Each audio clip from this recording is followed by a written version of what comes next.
phenomenal. She has won multiple awards and multiple in all around the world.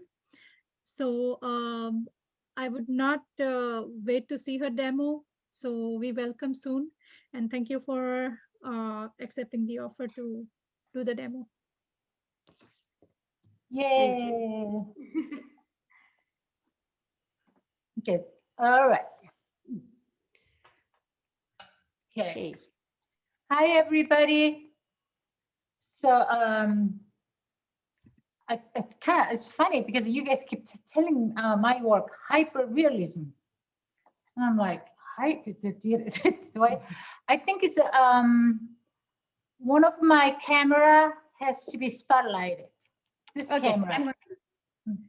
I will add your camera to the spotlight. Okay. Let me make sure. Yes, I'll do both. Yes. So this one is going to be spotlighted. Yeah. So I thought we'll see you first when you talk, and then I'll show the. All right. So you guys kind of talking about hyper realism by working. Okay, do I do hyper realism? I just kind of paint what it look like for me, but I tend to go a little bit more than kind of looser painting. That's what I do, and it looks hyper realistic with realism because I usually paint bullshit like a 22 by 30 or maybe like a 30 by 32 by or the 36 by 40 or something. And when the painting reduced to very smaller picture, it looks very detailed. So I think that's why it looks hyper realism looking. But I tend to go a little bit detailed. But if you look at I think I wanted to talk about if you like hyper realism, actually watercolor is actually a good choice because you can make the realistic, hyper realistic any way you want with the watercolor. Much easier than acrylic or watercolor oil painting because we oil painting, because I do paint oil too. Oil painting, it is kind of a hard to make a little dot with the oil pigment. But watercolor painting is tip of my brush. I can go as tiny as I want it to be to make that hyper-realism detailed painting. But actually my painting look like hyper-realism, but it's not hyper-realism. I just kind of goofing off all over the place and it look like realistic. So that's what I'm gonna show. So that's why I just kind of a little chuckling because you just keep saying it's hyper. Actually people say, I hear about the hyper-realistic and I'm like, am I? But how I paint is actually not hyper realistic. I just kind of splatter out things, kind of do whatever that I want to. The only one thing I do, kind of pay my lots of time doing things is I just clean out my mess and the final painting. That's what I do. I think that's why people think it looks hyper realistic, but when I paint, I make the more mess, it's the better. So that's what I'm gonna say. What I wanted to show is and how I prepared my painting. And I have a drawing on it. And I think because another thing that I wanted to talk about is because I do paint realistic painting. I call it realistic painting. I do draw very realistic. I think it's lots of time. For me, I do most of the time that I spend more time in my drawing and finalizing it. That's when I go like tidy things up. But I think that's when I kind of spend a lot more time to understanding my subject matter. But between that, I just kind of splash around it because I don't want to make my painting to be looks too tight. Can you see? It's like if I just, because I see yellow, I paint yellow, I see red, everything is kind of bouncing off each other. It's just kind of hit each other. I don't like that feeling. So I just kind of let it flow all over the place and later, okay, just kind of slow down. I just kind of tie things up. So I think that's how I paint. It's kind of, so it look like hyper realistic. I think that's good because I don't even spend that kind of a time. So what I do is actually, one thing is good with canvas, you cannot do that, but watercolor paper, I kind of have some kind of a thing going on here. think I was making something and I was kind of doing some kind of demonstration for something, and other side was clean. So this is where I'm gonna paint. So clearly this is my backside, and what I have is, this is my beginning of seriousness comes in. I type my, and sometimes people ask me, so many people ask me about how I do this one. And I think I heard somebody said, actually it's in the YouTube, because I show this one with the Iris Network, and I think they say they put it out there, but I don't know where there is. Anyway, so I am making actually double tape, which essentially 1/3 goes in and 1/3 put it on top to make tube. So I'll show you what it look like. Can you see this one? It's tube. So this one essentially making, I'm making this one double tape. You see? And I think left over, I just kind of bend it over. I don't know why I'm doing this. Is it a 2-inch tape? What you're using is it 2 inches?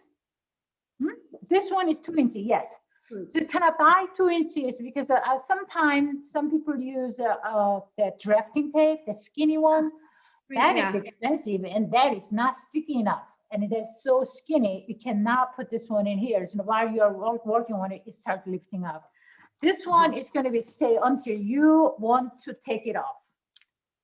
And I like doing this way because I used kind of making a joke that I am cheap, because you will see what I'm talking about, because I paint all the way edges. And I don't like when people paint, I think so some of the people here, you paint the board or canvas. When you have 24 by 36, that's your canvas, that's your picture plane, right? And sometimes if you have a 12 by 12, that's your picture plane, you work with that 12 by 12 picture plane. But lots of time watercolor people who they tend to kind of paint all over the place, and I'm like, and they just kind of neglect the edges. Can you see? And our mindset, lots of time our mindset is, oh, I'm going to just kind of mat it over. Can you see? That is the idea, idea. It's not idea. The thinking process I don't like. I want it to be just complete from the beginning to end. So if I wanted to have this one is 11 by 15, and that is going to be my picture plane. I don't want to paint this one here and all of a sudden, oh, I don't like this one. Maybe I'm just going to mat it over. I don't like that concept. And it's I like it or not. I want it or not. So whatever did happen, I am going to work with this picture plane. So for me, painting is always in progress. It's never a perfection. So every time, whatever that I do, it's never ever that's going to be my end of the painting, because that's going to be my another way to accomplish progress with something new. It's some point I cannot mess things with it, and that's when it's done. But so I don't know. So when people who paint acrylic on canvas or board or oil painting, I have never seen anybody has that problem, their thinking process. But watercolor or people painting on paper usually have that problem. So when I have this one, can you see? I actually put this one. I always have on the board like this. So after I start painting, I don't touch my paper. I only touch my edges. So this is this one is my canvas. Think about it. When you're painting is your canvas, you don't grab your canvas on the front. You always grab onto the back. That's what you do. So, and I think this is for me this way. I think this is lots of time. Then how do you frame? And I think usually what I do is this way. If you think about it, canvas, we paper the size. Watercolor is exactly same thing. Lots of time, we waste our paper by covering this one up like ½ inch, something like that. And you see? And when you do this one, you are losing almost inches, an inch and a half edges. If you just kind of get rid of, and I'm going to mat it over, you are wasting whole paper. These days, paper is actually quite expensive. So I like to use every corner of my paper. That's my idea. So when I do this one, when I'm framing it, it's actually I'm framing almost like if you think about shadow box, you see. So I put my painting just kind of go inside, and you can actually raise your matting board just kind of little teeny bit. It's kind of a styrofoam I use sometimes mostly, and you just kind of styrofoam I think 1/8 of inches or something. And it's kind of this one just kind of sitting inside very nicely. It's kind of tucked it in. I don't know, for me, that kind of gave me a little more original feeling than like put my mat on top of it. And I think that usually if you put mat, I remember one time, I was in school, I was working in school, and there was one, I think professor came to lecture kind of photography class. And we were making a flyer or something, and he had that concept because his edge of the, that film, that's the kind of picture, has a very blurry kind of a feelings to it. I didn't know, at the time, I didn't realize, and I cropped it, and I changed the whole feelings of the picture. And I didn't think about this one, and I think it's just kind of, I cannot just kind of make all that kind of edges are being not clean, and it's kind of, I didn't want to print in a flyer or something, so I cropped it. And later I have to confess to him because I made it kind of, I apologized to him. I am so sorry that I cropped your painting, your photography, the edges, because he intentionally leave all those kind of unfinished kind of that look. And actually I really liked it. And I think that's almost kind of reminds me of this, like a decorated edge. You see, it's kind of, I don't know, for me, that decorated edge. And I remember I had to apologize to him that I cropped it, and I always remember that feeling.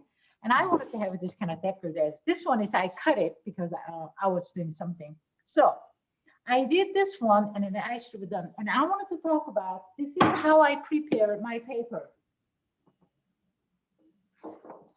And these days I do a lot of demonstration, and I'm using my old paper, so forgive me.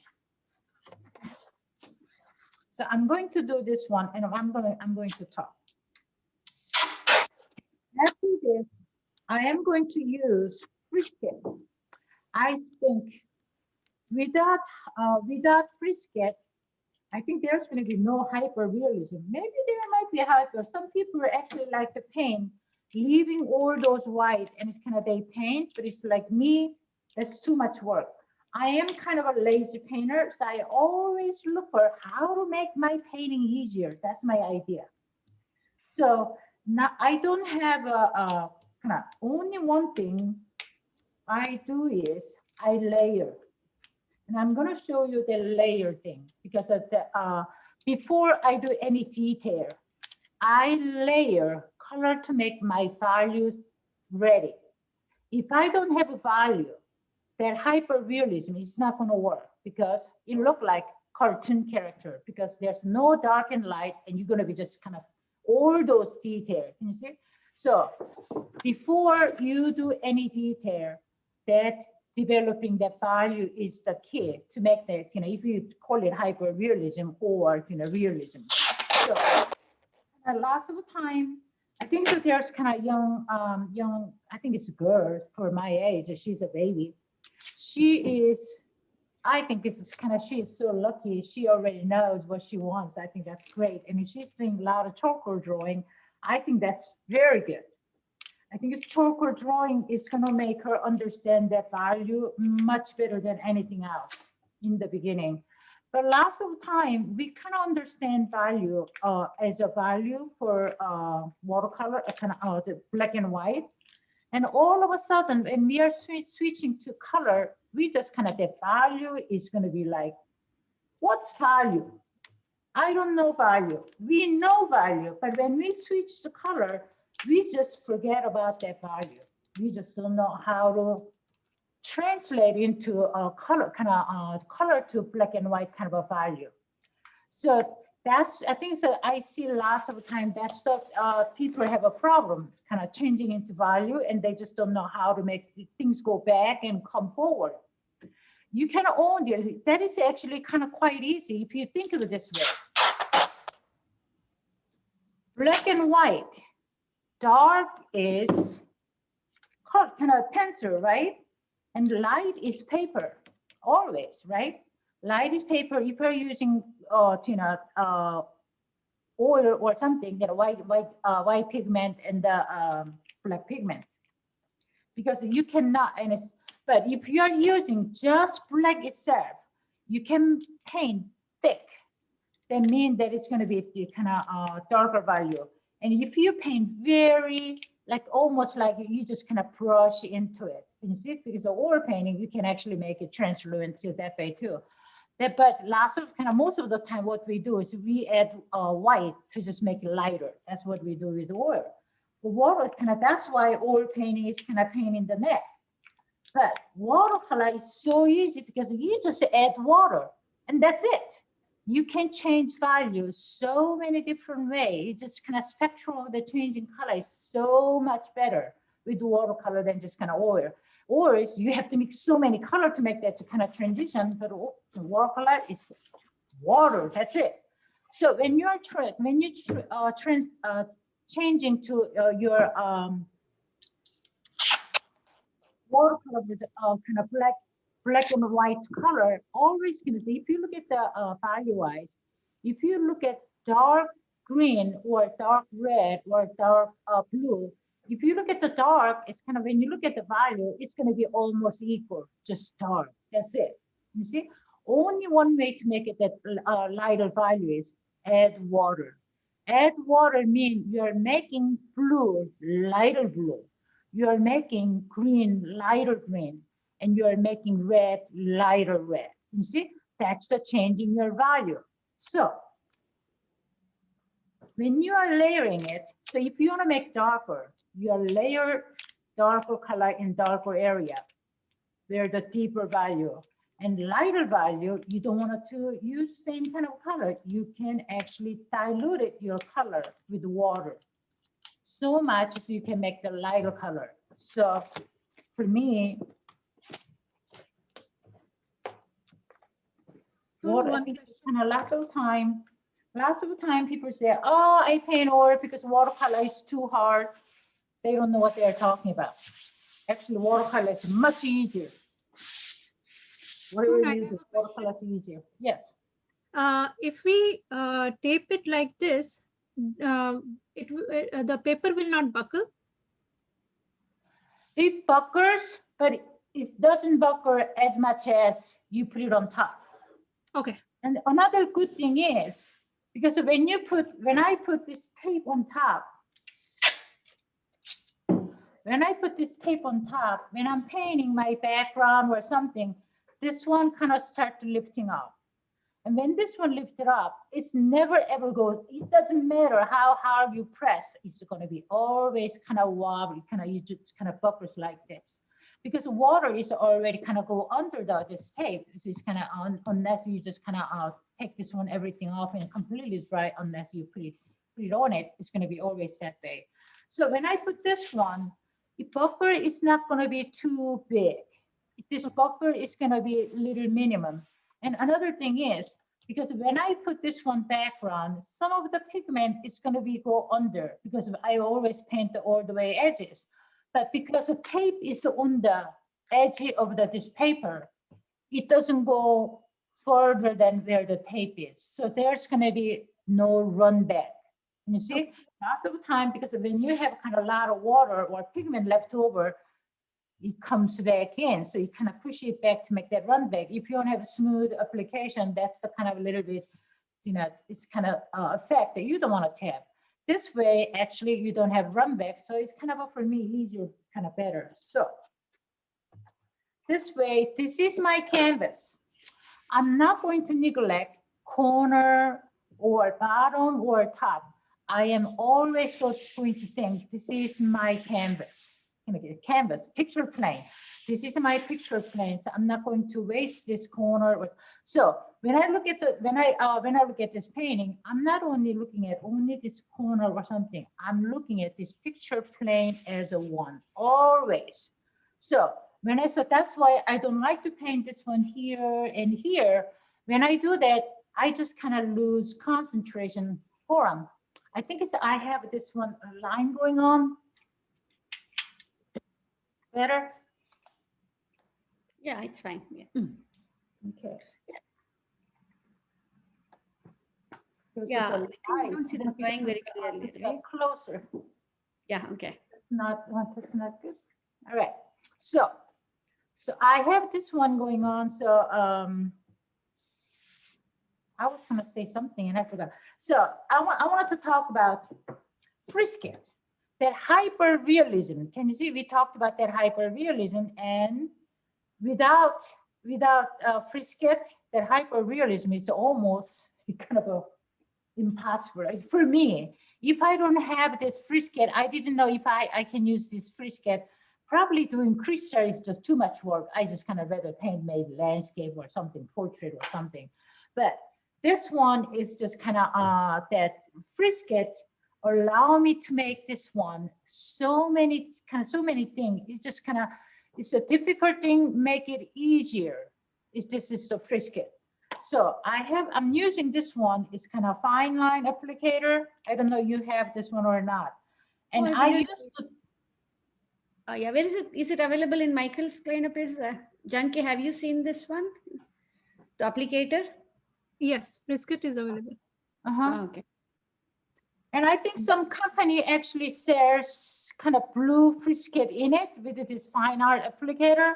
And I don't like that blue Frisket because it's come out too thick. So some of them I wanted to keep very sharp. Some of them, if I wanted to make thicker, I'd rather go one more time than just kind of applying too thick. So usually what I do is I like this Winsor & Newton Frisket. And I buy this one, and I just kind of buy this fine line applicator or fine tip. This is a 0.5 millimeter. I buy separately, and I just kind of feel, and I just feel this one very little. And after I finish it, I fill it up again, or it's kind of fill it up again. And this one is kind of comes out in a knitter, and lots of time the knitters are clogs up. This knitter. So a lot of people get very frustrated and they just kind of stop using it and they just tossing it out or something. And I didn't use it because for me, it's kind of, I didn't use it because of that reason. I actually didn't use it. And I found that solution. Glue gun. Can you see this glue gun? You know, this one. This one can be used for the some sticky thing, glass or something, sticky to labor. It doesn't come out, and this one will come out. This is a glue gun. And actually, if you have some clothing or something and you mess with your Frisket, you can actually clean that one with a glue gun. You know, you just you mess it out. And you can actually take this one apart. And usually problem is this knitter. And you can just kind of drop 1 or 2 drop here, and actually, after that, you can use a knitter to kind of clean out, and this one will clean out pretty good. So now I don't have to worry about, clogging up. And I think so. What I heard is after you use, you can actually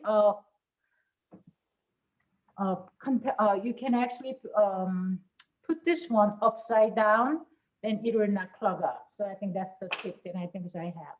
And I wanted to have this one. I got the air in it. Okay. I have a picture. Can you see what I wanted to? I wanted to have more light. Can you bring it more closer to the camera, the picture? Yes. Mm-hmm. Okay, hold on. I think it's this picture is going to be like this. Can you see? Yes. Iris. I took this iris picture and I never seen this part, you know, this beard, you know, right here. I have never seen this one. It's just kind of white. It's just kind of coming out like this. And if I wanted to, if I don't save it, if I save this one with a Frisket, if I save this one Frisket, I can paint freely whatever that I want to. And the white is going to be saved for me. Even background, I don't have to worry about painting side by side. I will just go over and I don't have to worry about. So next thing that I'm going to do is I am going to make this one a little close up because I wanted to show you a picture. So I made my camera a little higher. So kind of a little bit trouble.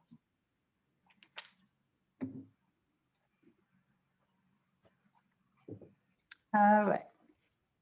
So what I did was, because it's lighter paintings, so I just kind of a little bit, so I just have a little bit of a hint of this. So I am going to save this. This one is almost like a very fine line.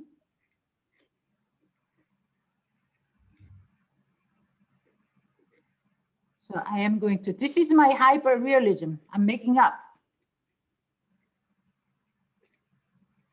I'm using my very gentle highlight. You see? So I'm not going to worry about this one. Some of them is a little thicker coming out. Later, I can always make it thinner. And that's going to be yellow. And I think I am going to save this one white a little bit here.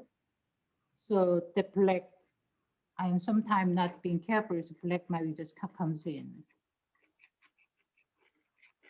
All right. And another one is right next to it right here. And lots of the time people ask me, where do I Frisket?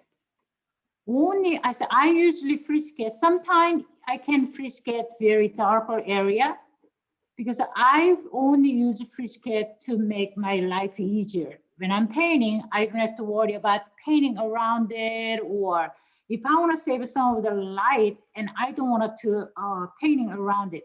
Because if I have a Frisket, sometimes I don't have to paint around it. I can just kind of zoom through it.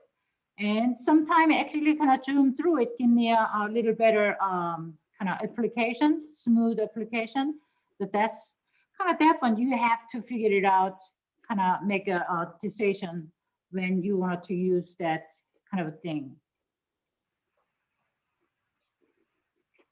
So this one is, I am applying this one very here and there, just a little bit. But after I finish the painting, that's what you call hyper-realism, because I have a lot of detail going on, but I am making things up.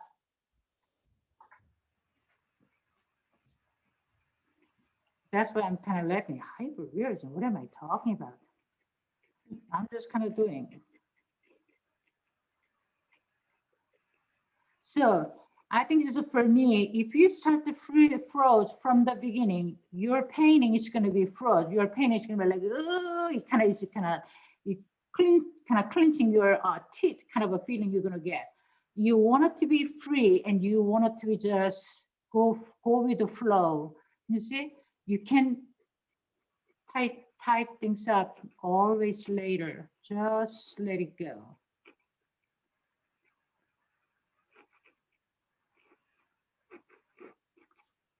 See, I'm making these things up, and that's my hyper-realism. Okay, actually, sometimes when I do iris, I like to work with the stems. Can you see? If you look at this kind of iris, that stem area is kind of covers that kind of colic or something. When the iris covers up, that leaves are very thin. It's almost like a kind of translucent, kind of that thin layer it covers up. I like to play with that one instead of just kind of green.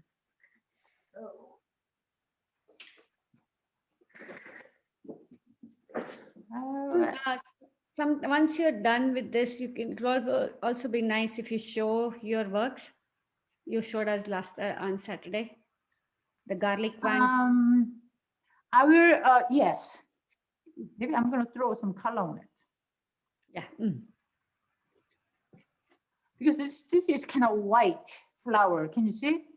And it's going to be just a little bit boring. So I'm going to have this one a little bit.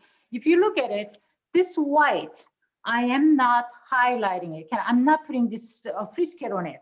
But this is kind of dark yellow. But I am putting frisket on it because I wanted to have a little bit of a highlight. I'm going to make it darker, but I wanted to save some light. So I can just kind of go with this darker color.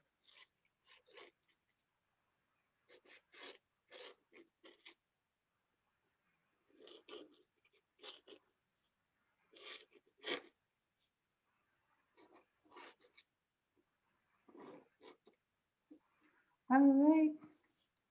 I think this one, I'm just going to leave it alone. Maybe I'm going to have a edges. I am going to use a little bit of a frisket to give you a little bit, because I'm going to throw lots of color on it. Okay. Why not? Because it's kind of big white. It's going to be boring. So I can just kind of have some fun with it. So when I'm having fun with it, the main is I'm going to lose all my light. So this kind of if you look at this painting, kind of this picture, it look like a white, but it's not white. It has a lots of a purple and magenta and yellow and green and yellow and all over, so kind of everything in it. So I wanted to just drop some kind of on it, okay? And after I drop it, it's kind of it doesn't mean I know exactly how things are going to turn out. I don't, because I'm just kind of hoping for the best.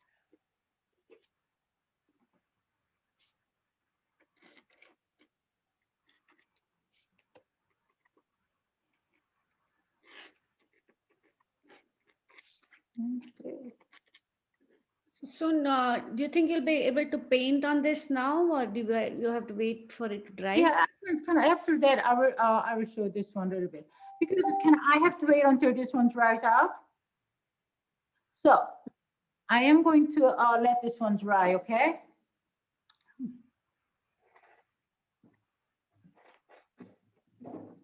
And because I think it's because I did this one, I will show this. I am going to close up this one.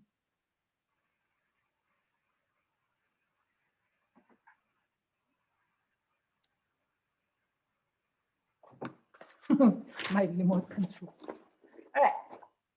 If you look, because I wanted to show you that picture, because I think I can explain that one better, because I have a kind of similar flower that I can actually show.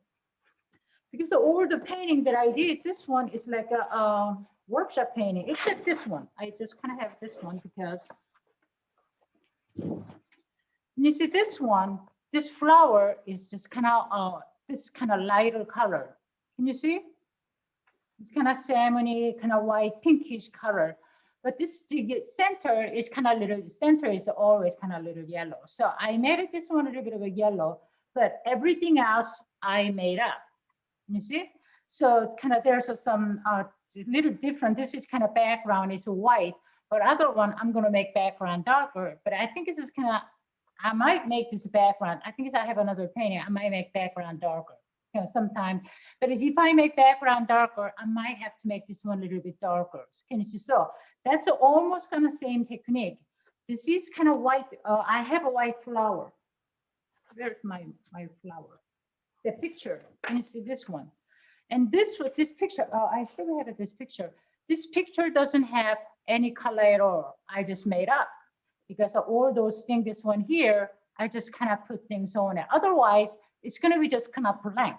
And when I look at this one, I see the center is very fun and interesting. If I kind of get closer, can you see this yellow and red? Yeah. And it's kind of a little bit of a purple. That's it. And it's kind of green. And there is almost no color to it. And if I paint this one, this is kind of 4 by 6. Can you see? And if I make this one 1, 2, 3, 4, 5, 6, 7, 8, 9, almost like 10 times. This, if I don't have this any color, this is gonna be like duh, and there's going to be nothing. You see? So I don't like that kind of nothing going on. It's just kind of too blank and nothing. I'd rather have some kind of things going on here. So in order to do that, I'm going to, because my background is going to be darker, I can actually kind of spread a lot of other color just kind of can go in there. So it doesn't mean that when I'm painting this one, I am going to be, I have a lot of detail, but detail comes later. I am going to start developing more like value, kind of using some of the different color, okay? So this is kind of a detail that I did. If you look at it, all those details, it's not like a realistic at all. It's just kind of, if you look at it, it's just the same thing, but it's like, this is kind of probably about same kind of a size. So if you look at it, it's not detailed, it's hyper realistic, but it's just kind of there. Can you see it? So lots of time, when you look at the painting in a picture, it looks like a detail. But when you get closer to it, it's not that detailed. I think see, if you look at, kind of think about that impressionist painting. When we look at the picture, kind of, magazine or something, it's kind of smaller picture, we can see, oh, it's in the water and there's a one lily, we can see it. But when you look at the real painting, where is the lily? Because humongous canvas, and there's a kind of something just there. That's the lily. Can you see? That's how it become. So it's not like that I want to make that hyper realistic, but I'm just kind of having more fun, and they become a hyper realistic. So whatever that I do, and I'm gonna, after this one dries out, I'm gonna show you that what I'm calling layering it. And everything, I think it's while this one drying out, I will actually kind of talk about this. Everything what I do is this, everything starts from the first layer, second layer, third layer, fourth layer. The colors start coming in to make this one work. So this one goes this way, same thing. You see, it's kind of, this is the three different iris, but this one is much smaller than that one. Three of them in the same size. So I just kind of make this one a little bit smaller. Can you see color? I didn't just kind of play too much. If I play this one too much, smaller iris. If I play too much, this iris became too busy. So I didn't do that one, that reason. So. Oh, this is nice. This one is small one that we did for the kind of workshop. And this one is the kind of same thing. I have a drawing for it. And so first kind of there's some frisket and layers start going in. A lighter area, I don't have to. And it's like sometimes, even if I don't want to, it just got there. It doesn't mean that it's going to be, if you lose your highlight, that's going to be wrong. It's kind of bad. Lots of time you can scrub things out to make your highlight if you lose it. So I never worry about losing highlight or kind of worry about that losing my highlight or anything, because lose highlight, I'll scrub it off. If I have it, that's good. Sometimes lots of the time I have to just get rid of it. So. Did you take the picture by yourself for this one? Yes. Oh, okay. So if you, I think this is kind of, you guys say it's kind of visit Rose Garden or something. And I think that's good because I usually, I take picture, I think it's always, you want to take your own picture because that's how you start to, I think sometimes kind of people talk about, what if there's an internet and somebody say that's a copyright free? Copyright free, so you can use it, and if you want to sell it, I think that's okay. But only one thing you cannot say, I think that there's a lot of, I think it's only one thing you cannot do is, there's a lot of competition going on, in the watercolor world. And usually that prospectus says your original work. That means you are not supposed to use somebody else's photo, even if that's a copyright free. You cannot use it. That's another person's photo there, so you cannot use it. So I take this picture by myself, and it's kind of put me in a window, kind of where light comes in. That's what I use. But if you go to Rose Garden, you say you're gonna go to Rose Garden. Yeah. Go early in the morning, maybe. It's kind of preferably, I think it's kind of, you live in California, so dry. Kind of, you want to go very early because when you dry, the color doesn't come out as good as you want it to be. But I think when you go early in the morning, and I think there's a little bit of dew in it, kind of after maybe if you have a little bit of a kind of rain night or something, that's the when you're gonna get most beautiful color of your kind of anything when you take picture, because when you take picture, there's a air, there's some little bit of a moisture in it. It just kind of sparkle to your image, whatever you take picture. You see, so early in the morning is the best. Noon or 1 o'clock to 3 o'clock, you don't want to, you don't even bother to take picture because it's going to be washed out. Can you see? And I think it's a 4 is actually and there's kind of evening. It's okay, but I think it's that, you guys live in California. Evening is going to be all bone dry. Can you see? It's kind of it's going to be okay, but it's going to be looks a little dried looking. It's not going to have the vibrancy to it. So if you want to see the vibrancy, you want to go early in the morning. That's the best time. Okay, that's a good tip. So we have to see what time it opens. So I think we should plan to go early. Yeah, I think when they open, just kind of walk in. I think that's probably best. Okay, very good tip.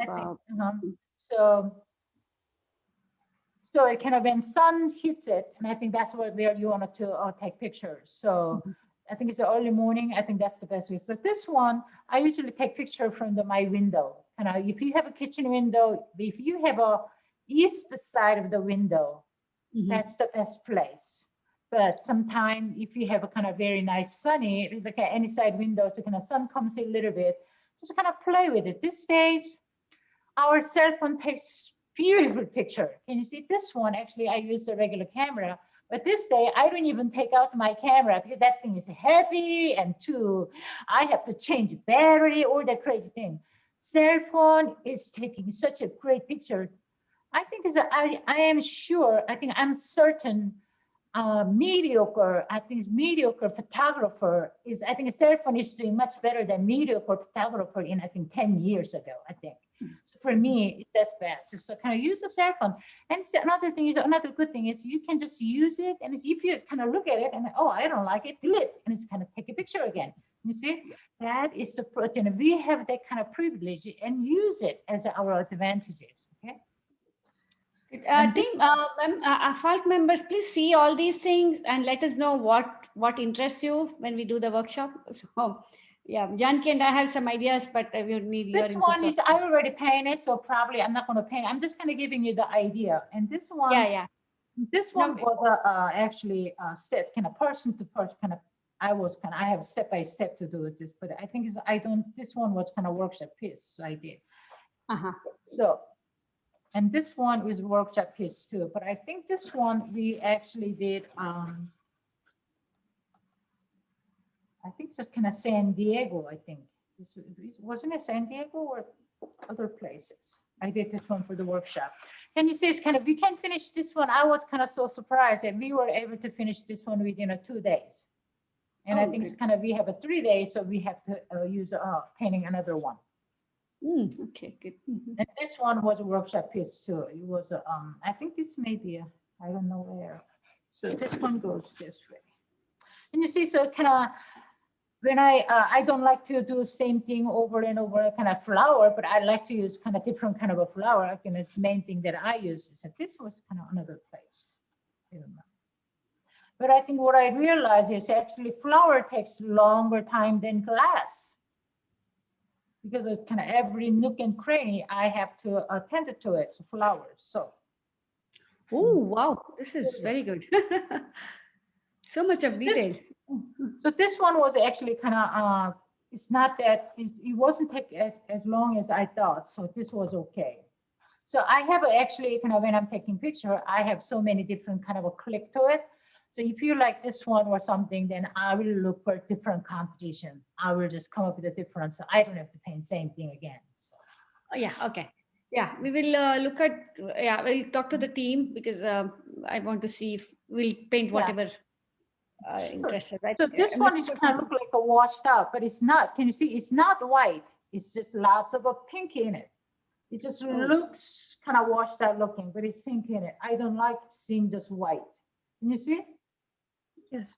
So lots of time, lots of time when you see person to person, the painting is different from the when you're looking at the from the kind of a screen or photo or so, lots of time.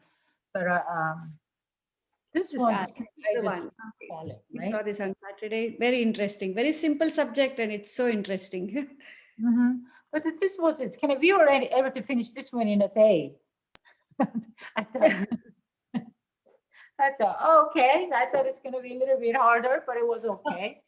So it's kind of I'm learning actually kind of very interesting way of painting with a Zoom, because lots of time people ask me, how long does it take to paint? And I'm like, I don't know. Because my answer was usually, I don't know, because I never ever sit here and painting for 5 hours or maybe even 4 hours. I paint a little bit. Oh, I'm sick of this one. I just go out doing something and doing something else, and I just kind of do it. So I am more like popping around all over the place. And when I do Zoom or like doing an online workshop, I have to sit here painting, and now I know how many hours it takes to paint. Before I never knew.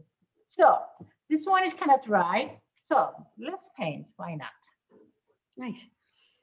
Team, we're all been quiet, so you can ask questions if you have. Feel free to ask questions.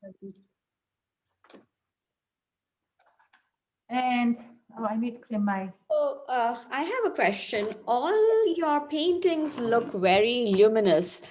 I have done not too many watercolor, but what I miss out in watercolor painting is the luminosity. I don't see the glaze or the shine coming through, which I see in your paintings. Is there something, did you seal it with something that brought that glaze to it? Because luminosity mean is that comes with layering it. And it's kind of what kind of a color you are layering it. And I do this one actually with kind of oil painting too. And I paint tangerine, the light coming through.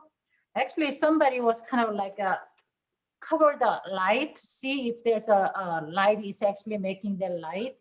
It's not, because you are using, okay, luminosity means, okay, if you want a sparkle, you want it to leave white. If you want it to have luminosity, yellow, glowness is yellow. And you want it to luminosity means you layer.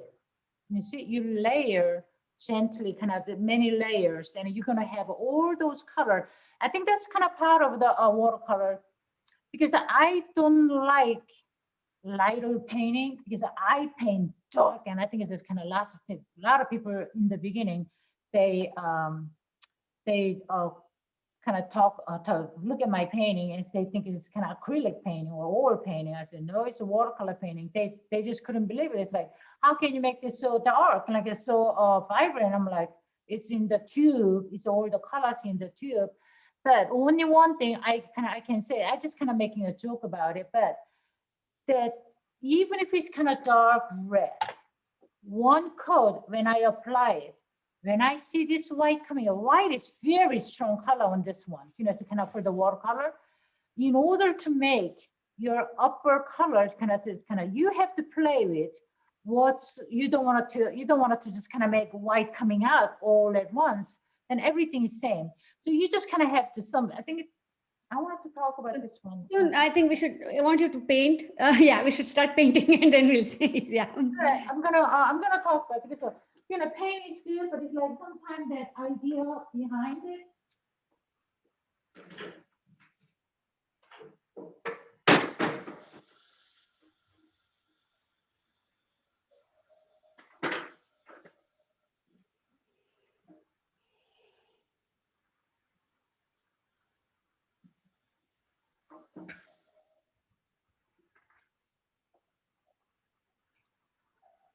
So this is my palette. So I have a question. Yes. Yeah, maybe. So yeah, for questions, I think let's have one coat of paint. Then we'll have take questions. I think because Okay, so you can ask me. I can apply the color. So yeah. first thing, what I'm gonna do is usually I like yellow. What kind of yellow is this? This one is I think this one is cadmium. I think cadmium yellow, but I'm using permanent yellow dip. I love the company yellow. So you see, when I see this, I have this one right here. Can you see? Yellow, kind of stronger yellow. It's going to You're be, out of focus. Yeah. Oh yeah, now it's back. Oh yeah, now it's back. Yeah. you Mhm. see? Stronger yellow. I will just kind of apply it. Oh, okay. You apply strong yellow in the top beginning itself. Is it? Yes, Nice. I see that yellow because it's kind of strong. But this one is not final yellow, but I'm just kind of applying this one to situate it, okay? Mhm. And I'm blending this one out. So you see, I see this one is kind of stronger yellow and orange. I don't care about orange at this point because I was going to talk about opaqueness and the transparentness. It doesn't mean opaque is going to be always bad and transparent is always good. You got to understand how to utilize the opaqueness and that transparency to make some of them glow, some of them push it back, some of them just kind of sitting down. You don't want to make everything stand out too much. And you see, everything just kind of jumping around is too busy. So you have to have some of them calm down. And I think in order to make calm down, yellow is the key because this white, if you use a transparent color, it'll jump out. The white is gonna jump out. It doesn't matter blue or purple or red or something transparent, it's not going to be calm it down. But when you use yellow, yellows are usually opaque. I think there's some people talking. I tried it and I tested. And Aurelian, I used to when I was writing a first book, I think even my second book, did I use the second book Aurelian a lot? I'm not sure, maybe. But now, I changed my mind. But when I have when I was using Aurelian a lot, the Aurelian itself wasn't strong enough for me. So I have to constantly using another color. I think it's the idea Aurelian was semi-transparent. That's what I thought. But it is not. That Aurelian is actually opaque too. So And this, what's the type of brush you're using? this one is silver black velvet. Because of this one, silver black velvet, you can buy this one from the Cheap Joe or Dick Blick or Jerry's Artorama. And I think it's usually they are having a sale on July and January, kind of twice a year. And I think it's pretty good. Okay. So can you see, I only apply this yellow right here. And I think I'm gonna go this underneath too. Since I have yellow. And So if you how think many about layers? it, Sorry. So How many layers do you paint? I have no idea until I like. So when I'm painting, I have an idea what I'm gonna do, but I don't have a specific idea how many what, because that one is gonna come, because when I'm painting, it's never ever perfection. It's always in progress. So what I apply right now, it doesn't mean that this is gonna be enough yellow. It might be not enough yellow. It might be enough yellow. I don't know. And I think if I want it to be so perfect, I get stressed out. I love painting and I don't want to stress out. I want to enjoy this moment. So I just kind of enjoy this moment, painting moment. Very nice.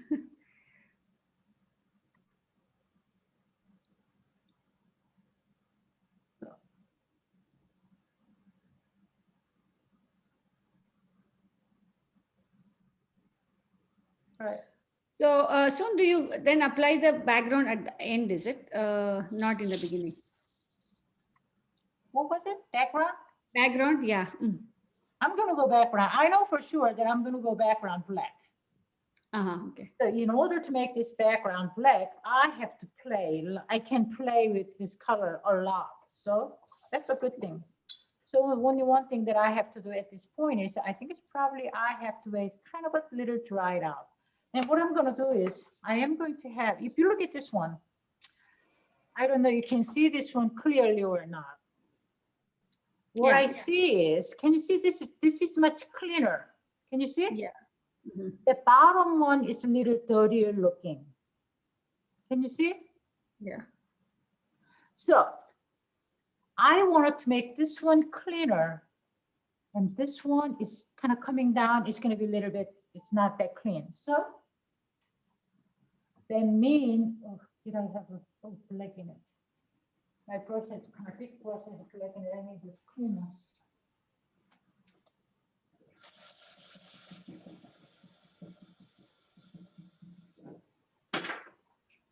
That one is going to fix it right. So I'm going to use a different one. Okay. So what I'm going to use is I am going to have, you remember, even yellow, I want to make lighter value, water.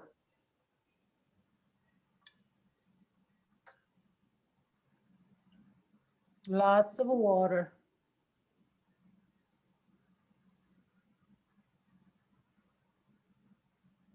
So whatever that I do, this bottom part that I'm using this yellow is going to be always different from here. Because it's this very lighter yellow. So it's not going to spin. I think I'm going to go this one all over the place. Because the background is going to be darker and I don't want to draw the line like this. And I think this might be a good idea that I wanted to show you how to blending, kind of feathering it, blending it. That is actually, I use this one, feathering it, blending it all the time. And lots of the time, watercolor people are kind of coming in if they just don't understand. Can you see these hard edges? Can you see? So what you have to do is clean my brush with water, clean water. Okay, this is my dog board. Can you see? I didn't steal it from my dog because I bought it, this one. Okay, this one is clean water. I clean my brush and tip of my brush, I'm blending this one out. So I am not going to have these hard edges. I don't like these hard edges. Can you see now? I don't have to worry about this area being standing out too much. Because if this one, I just leave it there, it's kind of my constantly stands out. So I don't want it to see this one. Right? So I'm gonna go do this one, exactly the same thing on this one too.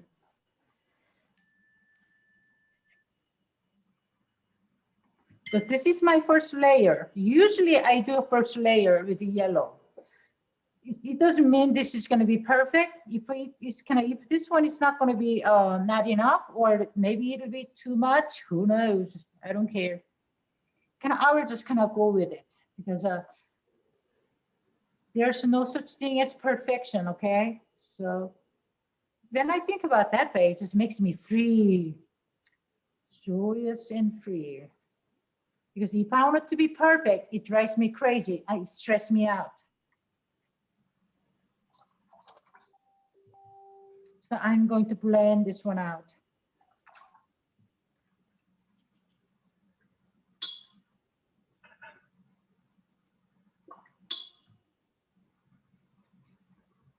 So what I'm if you look at it, where they're purple or kind of a purplish tone, I am not applying this yellow. You see? I think that purple is so clean, sharp. I don't want to apply this yellow to it. If purple and yellow is opposite color. So if I put this yellow underneath, a little bit, it's not going to be a matter.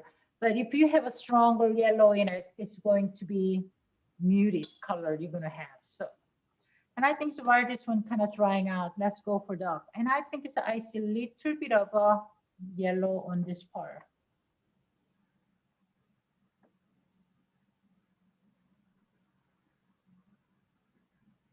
So can you see my hyper realism? Mm-hmm.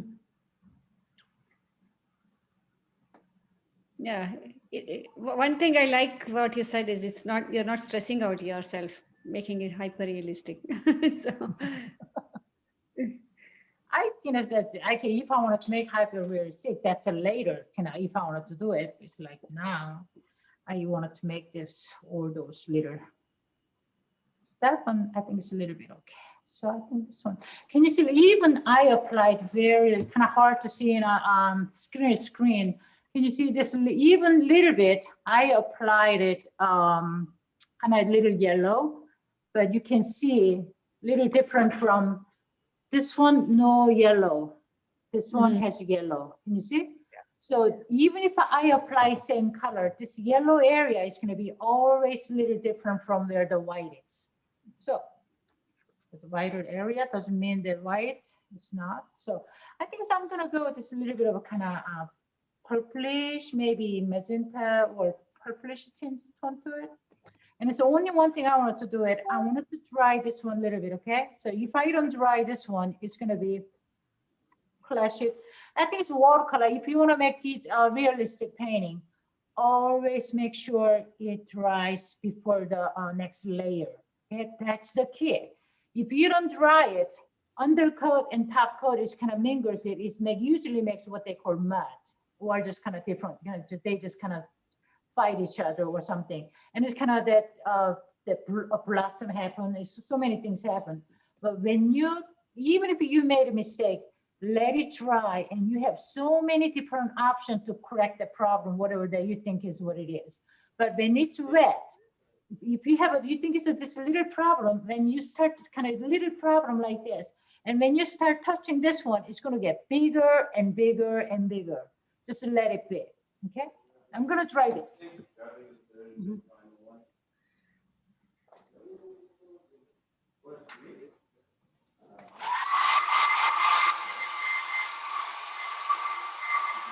I was about to ask what technique you use for drying. I think I hear the Hair dryer, probably. yeah. So yeah, I think with that we can finish. I was wondering how we can finish this paintings in one day. So I think all of us should have hair dryer with us when we do the workshop. When are we planning to do the workshop? Yeah, we have to play sometime soon. We haven't decided. We just talked about it on Saturday. We're just giving you a heads up that we are planning for one. Awesome. I don't have the dates fixed yet, because it's possible to do it over Zoom, so it's very convenient. So we'll see how. We are still thinking whether we want to do one full day or 3 hours, 2 days, like that. So we're looking at options. Very good, yeah.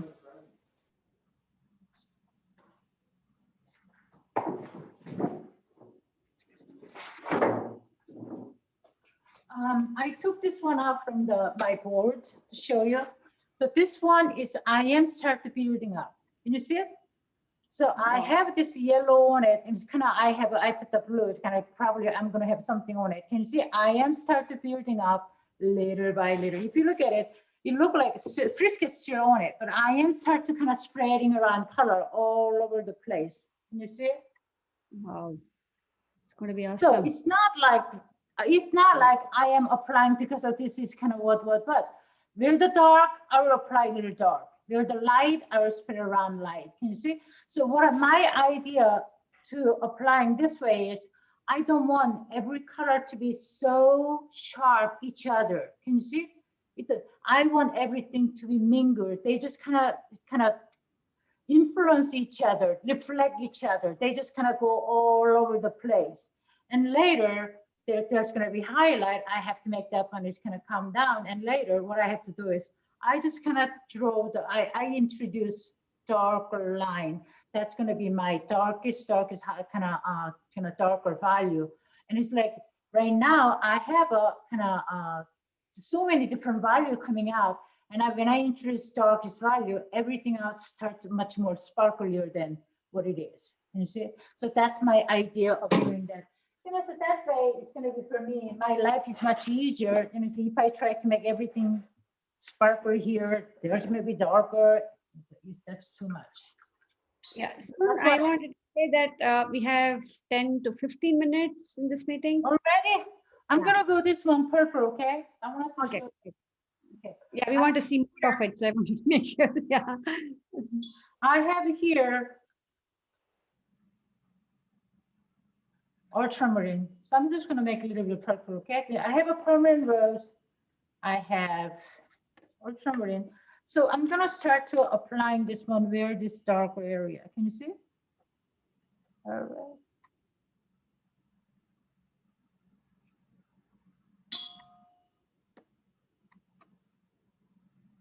So where it is darker.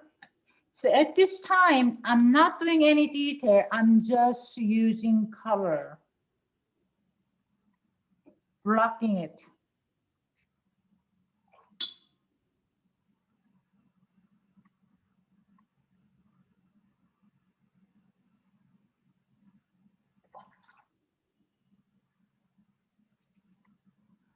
So this is my first coat on. Can you see it here? I don't have yellow.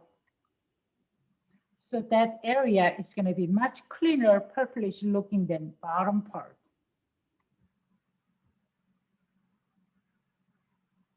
So only one thing I'm not going to have is, you see here, I have some kind of a bluish purplish tone. I'm going to wait until this one dries out. I think that's better than, and here, this one is still wet. Ugh. Okay. I think this is, I'm going to do it. Can you see here? I'm going to have the exact same color. Little bit kind of not dry, but I will just go for it. Same color, I'm applying it here.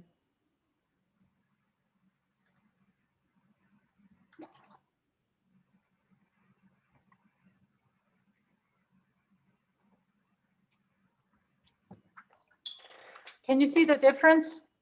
This one is brighter and this is darker because this one has underneath have yellow in it. Can you see? Mhm. So that's how I develop my color, kind of bring it up.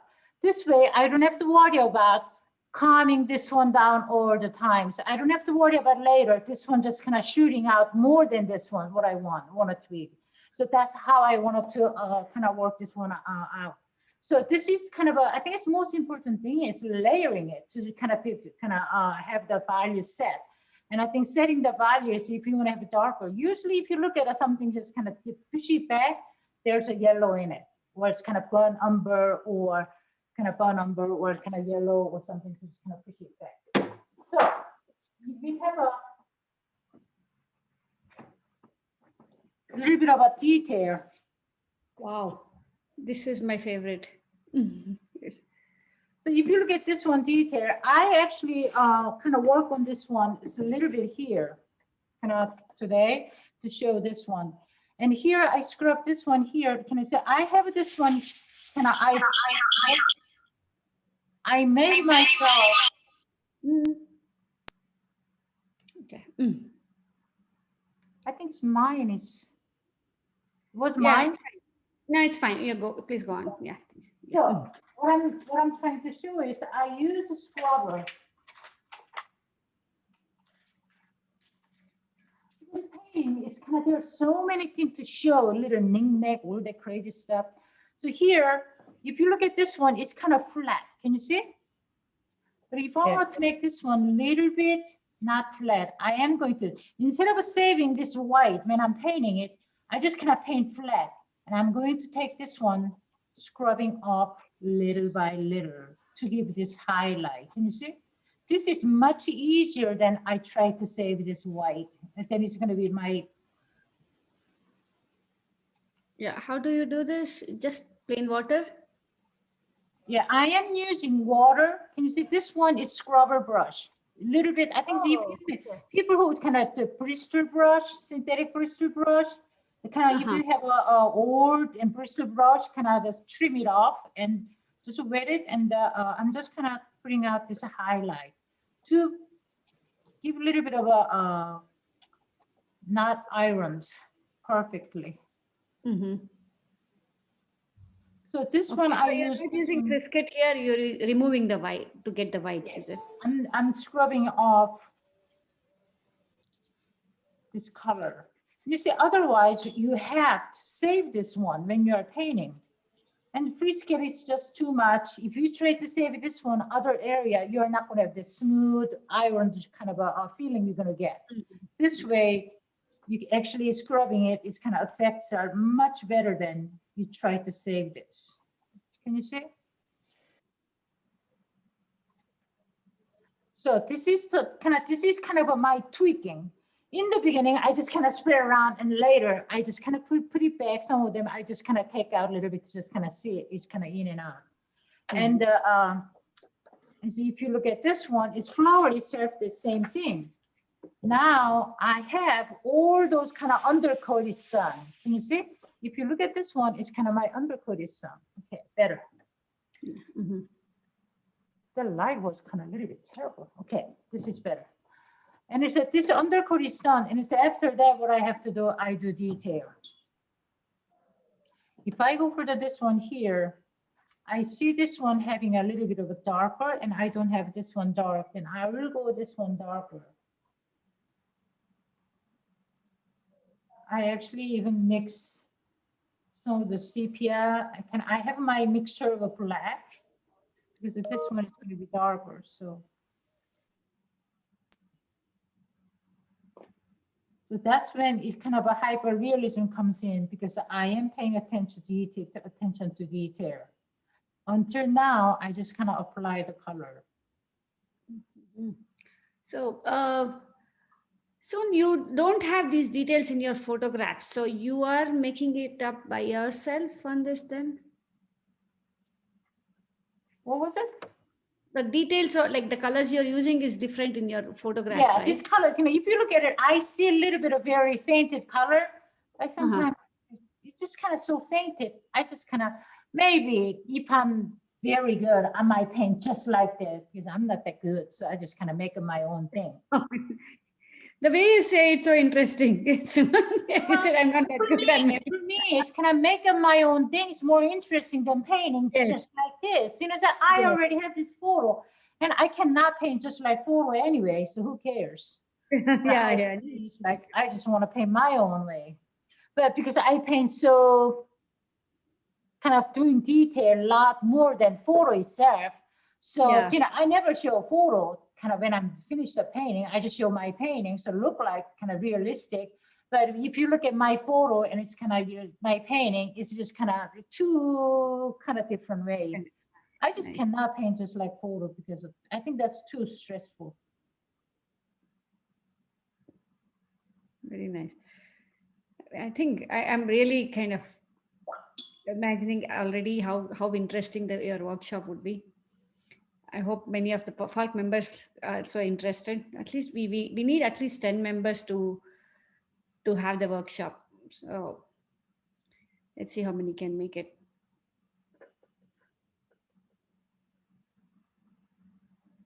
I'm sure Janki and I are in, so we need 8 more. I'm in too. Oh, yeah, good, Vishaka. You see, so I'm making this one, and I think if I wanted to have this more detail, when it's wet, I cannot do it. I have to leave it alone, and I have to move along other side. You see, I'm gonna go for this one. I look at this one, just kind of only very teeny wincy of a kind of this red, and I'm like, I want to make more. When I say this way is because I try to, lots of time when we are painting, I am scared. I hear about that statement all the time. And I'm like, why? And because I am scared, because it's not because pain is gonna eat you up or something, because we usually kind of fear, because we want it to be perfect. We don't want to ruin this painting. I did so good until now, and I don't want to paint. That's when we froze. Can you see? But that's when you froze. You are not going forward, step forward. You are just kind of sit right there. And it's usually if you stay right there all the time, you never grow more than what I am kind of at this point. So I have to train myself all the time. Oh, who cares? I'm gonna go for this one. Can you see? It's almost like my mantra. Just like I am doing it this way. I'm just gonna go. It's kind of sometimes, it doesn't mean that I don't get scared. Sometimes I think most scared thing is like, this thing is so good, but I fear I wanted to do more, but I don't know what to do anymore. But sometimes when I just kind of feel like, oh, this is so good, it's not good enough. Everybody can do it. It's so pretty. Can you see? Everybody can do it that much. But we have to do more than just pretty. Can you see? We have to go a little bit crazier. If you, I think I want to talk about this one before we finish this one. Does anybody know who's Grandma Mose? You don't know? No. Oh, you don't know Grandma Mose? I don't think she's still living. She lives in upstairs New York or something. But she paints like primitive. I saw her painting a Smithsonian magazine. I thought, oh my God, what in the world did they put her painting in that? I thought they were kind of talking about her painting is how great that is. I thought that was crazy. And it's her painting. Her painting is just like little kid painting, just stick figure, and it's awful for me at the time. But now I understand. She has, in a way, how it happened was because she loves paint. She's kind of lived to be more than 100, I think. She's an old lady. She loved to paint. So she paints, look like a little kid painting. And she loved to paint. Nobody think it's her painting is pretty, but she just loved to paint anyway.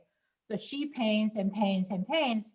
And I think it's one of those kind of souvenir shop that they says, can you sell my painting? So okay, I can sell your painting. So they put it there, and nobody buys it, right? Because it look like a little kid painted. And this day's artwork, that one of the I think it's kind of maybe she was a curator or art dealer, I don't know. She came to that that visit at that area and saw the Grandma Moses painting. And she has usually, you know what it is. She has never seen somebody paints like that. You look like a little kid painting, but the old lady has a passion. She paints the pine needle, and it's like if she has a kind of people have a finger, she paints 5 fingers. This is kind of hilarious in a way, but nobody ever painted that way, but she has that dedication, that passion. She will put every corner, everything on it, 8 by 10 a canvas. It's filled with something. It's just so funny. But now I understand that lady has a passion for it. You see? So if she did just a little bit and she just done with it, I think it would have never been Grandma Mose. But she went all the way. You see, it's just almost like hilarious. She went there all the way. That's what it is. So when you're painting, don't just make pretty. You got to go all the way. I don't know what the all the way mean. Just don't try to make just pretty, okay? So that's why lots of time people said, realistic painting has been done for centuries or 1,000 years or something. It's true. But funny thing is, realistic painting, people still paint. I think so. It's that's the interesting thing. We still paint realistic painting. It never goes away because I think it's that human nature. We like realistic. I love realistic painting. So I don't know. It's when I paint, I just wanted to talk about so many interesting facts, my own facts. It's not real. So we are almost on time, but just want to last. Okay, I have one question here. So you're using the same brush do you use the same brush for the whole painting, or do you use different brushes? This one is size 8. I think this kind of, I was kind of using a smaller area, so I was using it, but I use sometimes larger area covering up. I might use size 12. And it's Oh, okay. only I do very fine detail is the one that I will use number 4. Other than that, it's kind of number 8 and number 10 with tip on it. And then I can just kind of actually finish with the painting with it. Oh, okay. So you don't use 0 and No. What do you use 0? yeah, that's what I thought you would have done the smaller details with those 0 If brush. you have a number, even number 12, if you have a good tip on it, you can get number 0. Can you see? Sometimes it's kind of, you don't want to just kind of constantly utilizing your tip of your brush to just kind of, but feel tip kind of the number kind of very fine number 10, kind of 0 or something. You can actually use number 12 if you have kind of a little bit. But if you're using lots of other area, then you want to change your brush because you don't want to constantly worry about your brushes getting a little thicker. So I don't know. It's kind of my finished brush is number 4, and you know, it's usually sometimes even I don't like even number 4. I like number 6 actually better. Okay, nice. Because it holds more water. You know, everybody paints a different way, but there's a you know, it doesn't mean that one thing is bad. Bad is kind of it's bad for it's kind of, and it's one thing is kind of bad for this one, but it's good for the other one. So there's always kind of reason for it. And I think it's we as our artists, we have to realize what is good for me, kind of what kind of set kind of when I'm painting my style this way. If I have like a kind of oil bristle brush, never ever going to work with this kind of painting. But if I'm like abstract or like a experimental painting and I'm painting with acrylic, I will never ever use this brush because it doesn't work for that kind of painting. Because this one doesn't have enough strength to push the pigment up or down, you see? So you want it to be smart about what kind of equipment or what kind of tool you are using, you see? And your life is going to be much easier. So you don't have to fight too much. Okay. Very nice. Okay, So, we can go on. I think, but it's out of time for us and most of us. And how do we want to do? So soon, can you? When do you plan to finish this? So please send us the picture of this finished painting. So we want this to. one.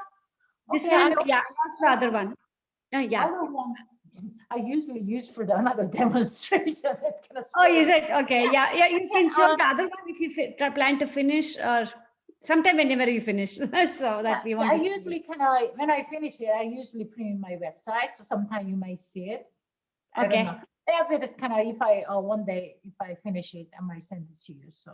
Yeah, sure. Okay. This one I've been carrying around for more than 2 years. So you shall see. Okay. Good. So it's kind of, we are the luckiest one that we kind of paint. So just kind of keep paint. I love painting. So for me, I just fun. And I think it's just kind of, I like watercolor painting because I can just sit here watching TV and I can actually paint, or I don't have to use kind of big equipment to just kind of moving around with things. And this one is, I just need water and pigment and palette and kind of paper, that's it. So I like it. So you got, I hope that I gave you some information that is useful for you guys. So yes, very interesting. Soon, I think, as I said, we are very eager to have the workshop to learn more from you. Yeah, we'll be in touch. So we'll see what's the best time for both of us to have the workshop. Yeah. I think so. I have this picture. If anybody, if you contact me for the workshop or something, and usually I put image and your workshop information in my website. So your organization people can actually usually kind of register, but there's a lot of other people can actually register. Yes. Okay, so we'll share that also with our artists who can, if they can't make it to the workshop. So I think so this is the one that we are talking about. The one we liked, actually. Right? Yeah. So then if I have if you want to have a workshop, then I will put this one is going to be our subject matter. And I'm Okay. gonna put this, your information, and this one is in my website, the workshop Yeah, kind of Okay. information. So if anybody like, and I think if you are open up for the workshop, and it's gonna, some of the people might interest in it can sign Yeah, up. sure. Yeah, Okay. we can open it up. So first preference will be to our members, and then we'll open it up for the outside also. Yeah, Just kind of let me know that. I think it's before, I usually kind of go to Facebook, and it's like, and sometimes New Zealand, and it's all different country people actually enter, kind of register. Sometimes like, what are they doing? There's, but sometimes we wanted to learn, and we wanted to know kind of how to paint, and it's, we just go learn to do it, and you learn to just do it. So I think that's our passion, and I think it's without passion, it's nothing. So yeah, sure. Soon, can we have a couple of options, and can we finalize it for the workshop when we talk?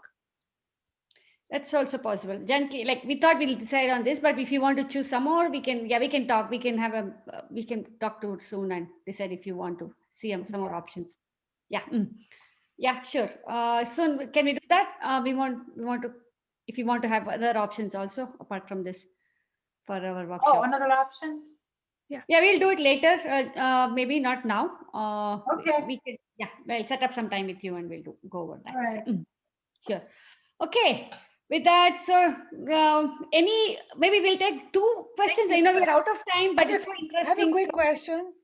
Yeah, sure. For the crystal ball, this looks so magnificent. Are you using special techniques with all these little? There seem to be too many little spots of color. So is it a special technique? Yeah. This one? Yeah, in the ball, they seem to be very small, like yellow and gray next to each other. So are you using special technique or?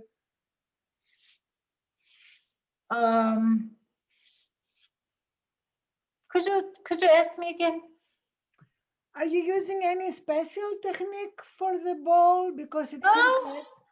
You have to kind of, this one is the kind of same thing. If I wanted to apply some more yellow, I can do that too. This is, I still have a masking. Masking is you have I removed, have right? can you see, if you can see some of, I masked some of them, and Uh-huh, I yeah. add all sorts of different color, and you see this dark, that's when I using finalizing, I use my black to decorate it. Can you see? I Okay. call it decoration. I call it my doodle. You see, it's kind of shape by shape, so that's how I do it. So Yeah, this looks so when I do crystal, and that's what this is, that kind of glass. But can you see, if you look at this one doesn't have any kind of a color. Can you see? Almost no color at all. And I don't want to paint just like no color. I just kind of drop all sorts of color in it. And you see it, you want to have fun when you're painting. You don't want to be too serious. Okay. Kind of, I think it's when you're having fun, at least you had fun. It's nothing to show for, and I had fun, right? That's my idea. Because if it's kind of too serious, then it's kind of nothing to show for. And I am so kind of, I get stressed out and I get so tired. But it's like when I had fun, at least I had fun. So I we can go for two more questions because I didn't get to ask. So yeah. Yeah. So any more questions? I have one last one. If nobody else has, do you have any like special brand of colors you like more, or Brown? what type of colors do you use? Which brand colors do you use? Yeah. Oh, what brand? I use Winsor and Newton. I think some color. I think it's maybe I will talk about the color, because some color I like Winsor and Newton. Some color I like Mission Gold. Yellow I like Mission Gold, and red, Origin Crimson, and Permanent Rose I like Winsor and Newton. And I, sometimes we get a kind of, I have a indigo and sepia. I like Winsor and Newton actually. Kind of they're the better. They're the best, kind of better. I think especially sepia, I want to get it Winsor and Newton. Indigo, Winsor and Newton, or other company might be better, but usually Winsor and Newton is better. So I don't use many colors. I just use what I call yellow.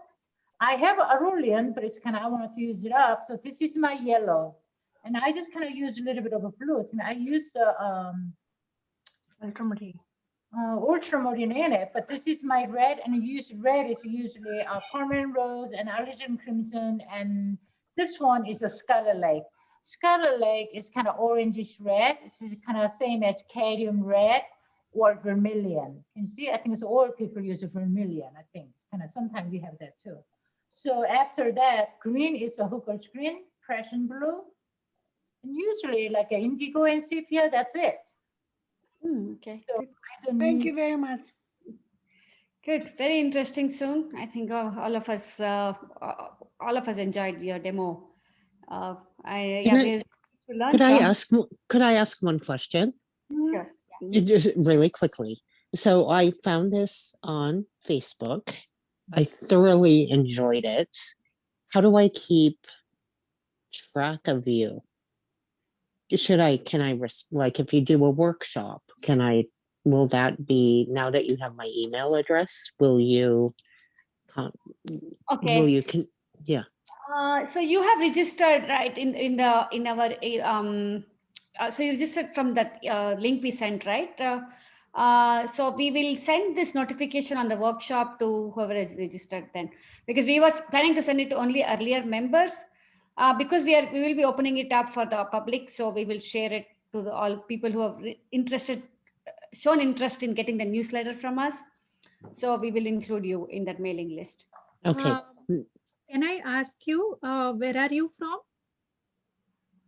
from? Me, are you talking to me? Yes. San Francisco.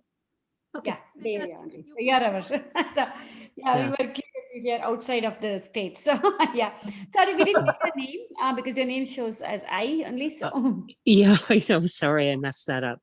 My name is Susan. Susan. Oh yeah, okay. I think I saw your name in the list. Okay, yeah, sure. Yeah. Susan. Make sure we'll send the list to whoever has registered to get to know about the newsletter. So we will send the notification to everybody. Okay. Thanks, everybody. This was absolutely delightful. Thank you. Thanks, Soon. Thank you for coming. You guys, so how to start at 9 o'clock? I see 11 o'clock. I'm like, okay, I need to see, I need a toothpick to just push my, I'm just joking. Yeah. Okay, good. With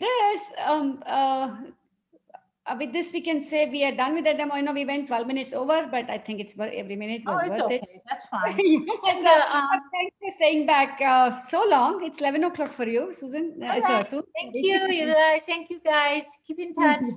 Thanks. Thank you, Soon. Bye. Thank you. Thank you. One more last thing. So we want to announce the artist of the month. We want to make sure we Thank you. So we're going to announce it right away. So let me thanks Saikat for following up. Let me make sure. Yes. So as we said in the beginning, so we have only one category this time, and also we have only 2 awards. Second place goes to Hadi. So Hadi, go to you. Can you show your picture? We want to make sure oh yes, 1 second. Let me